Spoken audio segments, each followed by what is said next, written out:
여러분이 장사를 시작한다면 아마 3년차가 지나면서 이번 영상에서 얘기하는 내용들을 겪게 되실 거예요. 지금 만약 3년차 근처에서 장사를 하고 계신다면 오늘 이 영상 솔직히 편하진 않을 겁니다. 왜냐면요, 지금 이 시점에 있는 가게들 겉으로 보면 멀쩡한데 속에서는 이미 위험 신호가 여러 개 동시에 켜져 있는 경우가 정말 많거든요. 문 닫은 가게 얘기 아닙니다.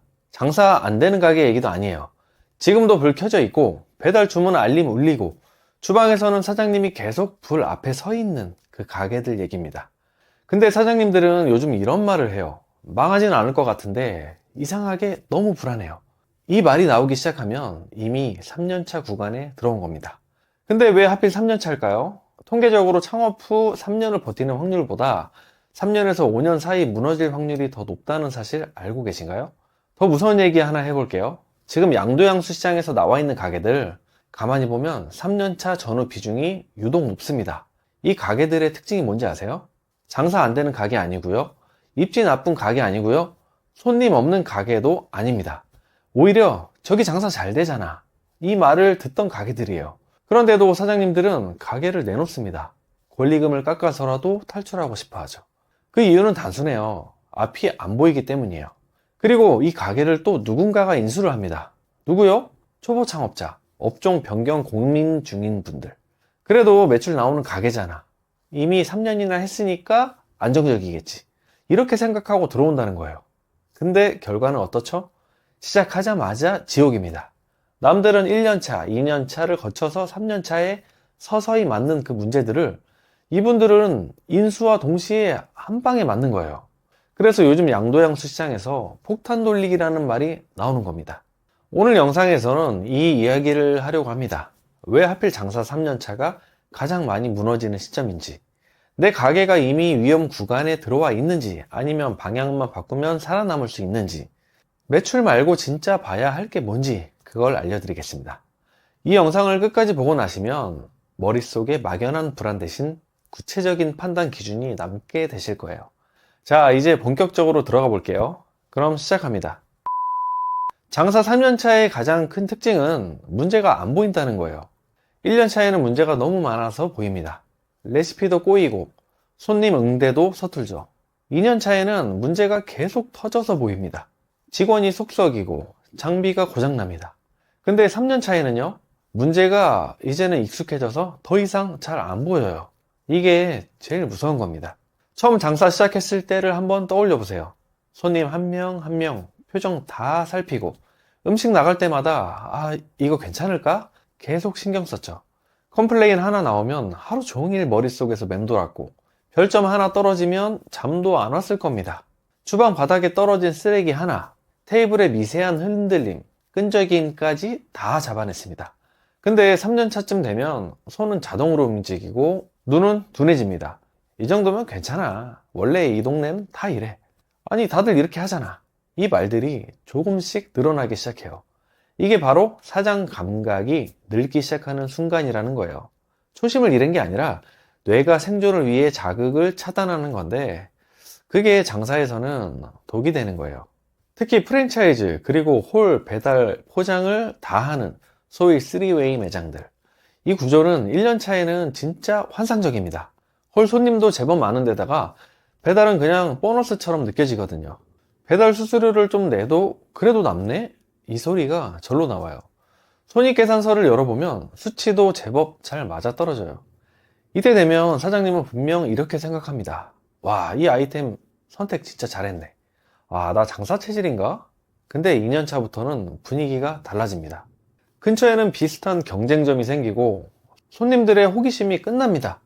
홀 손님이 초반보다 줄어드는데 문제는 이게 예측 가능하게 줄어드는 게 아니라 어떤 날은 미친 듯이 바쁘고 또 어떤 날은 이게 믿기 힘들 정도로 조용하다는 거예요. 이 오르락 내리락이 사람을 미치게 하죠. 그래서 사장님은 자연스럽게 이 선택을 합니다. 홀이 조금 한가하니까 배달이라도 더 돌려야지. 근데 여기서부터 진짜 잔인한 함정이 시작돼요. 배달을 늘리면 매출은 유지돼요. 심지어 이벤트를 좀 하면 매출이 오히려 전보다 올라가기도 해요. 근데 동시에 뭐가 커지죠? 배달 중개 수수료, 배달비, 광고비, 할인 쿠폰 비용까지.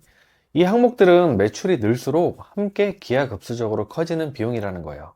월세나 인건비는 고정비인데 배달 관련 비용은 사실상 변동 임대료나 다름이 없습니다. 팔면 팔수록 플랫폼만 배불리는 구조가 되는 거죠. 3년차쯤 되면 이런 장면이 매일 반복됩니다. 주방은 계속 음식 만들랴, 준비하랴. 사장님의 쇠가 빠지게 움직이는데 홀은 텅 비어있고 카운터에는 배달 봉지만 쌓여 있습니다. 그때 처음으로 이 질문이 떠오르실 거예요. 아니, 이럴 거면 내가 왜 월세 비싼 곳에 홀 매장을 차렸지? 그냥 공유 주방이나 배달 전문점을 할 걸 그랬나? 이 질문과 함께 가게의 정체성이 뿌리채 흔들리기 시작합니다. 그러다 어느 날 사장님이 진짜 큰 용기 내서 통장을 자세히 들여다봐요. 그 전엔 무서웠던 대충 봤던 그 숫자들 말이에요. 매출은 3,000, 3,500. 결코 나쁘지 않은 숫자예요. 근데 남는 돈이 없습니다. 아니, 카드 대금이랑 재료비 내고 나면 오히려 마이너스인 것 같아요. 여기서 멘탈이 완전히 박살납니다. 와, 나 지금까지 열심히 산 게 아니라 내 몸 갈아서 현상 유지하면서 그냥 버텼던 거네? 이게 바로 3년차 사장님들이 겪는 패닉의 실체인 거예요. 이때 사장님들은 막다른 골목에서 선택의 기로에 섭니다. 계속 버틸까? 아니면 권리금을 조금이라도 더 얹을 수 있는 지금이라도 정리할까? 아니면 돈 좀 더 들여서 업종을 바꿀까? 근데 슬픈 건 이 패닉 상태에서 내리는 결정은 대부분 최악의 악수가 된다는 거예요. 마음이 급하니까 분석 없이 옆가게 잘 되는 메뉴를 따라하거나 검증 안 된 유행 브랜드를 그냥 덥석 물게 되거든요. 이제부터 진짜 중요한 얘기입니다. 3년차 늪을 건너 7년, 10년 이상 장수 매장으로 가는 사장님들은 이 지점에서 하는 선택이 완전히 다릅니다. 그분들이 반드시 체크하는 5가지 지표를 기억하세요. 첫 번째, 매출보다 비중을 봅니다. 최근 6개월에서 1년 기준으로 홀 매출과 배달 매출의 비중을 정확히 한번 나눠보세요. 최소한의 이상적인 범위는 홀과 배달이 비중이 각각 50대 50%는 돼야 해요. 만약 배달 비중이 50%를 넘어 60, 70%를 넘어섰다? 그건 홀 매장이 아니라 배달 전문 매장인 거예요. 수익 구조가 무너졌다는 뜻이니까 홀 손님을 부를 강력한 메뉴를 하나 다시 만들거나 배달을 과감히 줄여야 합니다. 두 번째, 배달 수수료를 체감이 아니라 숫자로 봅니다. 수수료가 좀 비싸네 라고 뭉뚱그리지 마세요. 월 매출 대비 플랫폼 수수료와 광고비 그리고 할인 지원금의 합계를 구하세요. 만약 이게 전체 매출의 20%를 넘기고 있다면 사장님은 지금 플랫폼의 하청업체 역할을 하고 계신 겁니다. 이 상태에서 사장님이 하루라도 몸이 아파서 쉬게 된다? 그럼 아마 바로 적자로 돌아설 겁니다. 세 번째, 평균 매출의 기준을 재정의하셔야 합니다. 장사는 잘 될 때가 기준이 아니라 가장 안 나올 때가 기준이 돼야 해요. 비가 오고 상권에 이벤트가 없고 경기가 최악인 달에도 적자가 나지 않는 구조인가? 이게 확인이 안 되면 잘 벌 때 번 돈을 못 벌 때 다 쏟아붓는 밑빠진 독에 물 붓기가 계속됩니다. 네 번째, 사장의 몸을 가장 중요한 지표로 봅니다. 이거 스스로에게 한번 물어보세요. 주 1회라도 온전히 쉬는 날을 갖는가? 하루 근무 시간이 12시간 이하인가? 내가 없어도 매장이 최소한으로 돌아가는 매뉴얼이 있는가? 이 중 2개 이상의 아니요 라고 답했다면 축하드립니다. 이미 사장님의 에너지는 고갈되신 겁니다. 사장님이 지치면 음식 맛이 변하고 손님은 그걸 또 귀신같이 알고 떠납니다. 다섯 번째, 3년 차에는 확장 말고 정리를 합니다. 가장 많이 하는 실수가 매출이 안 나오니까 메뉴를 늘리는 건데요. 그거 아니에요.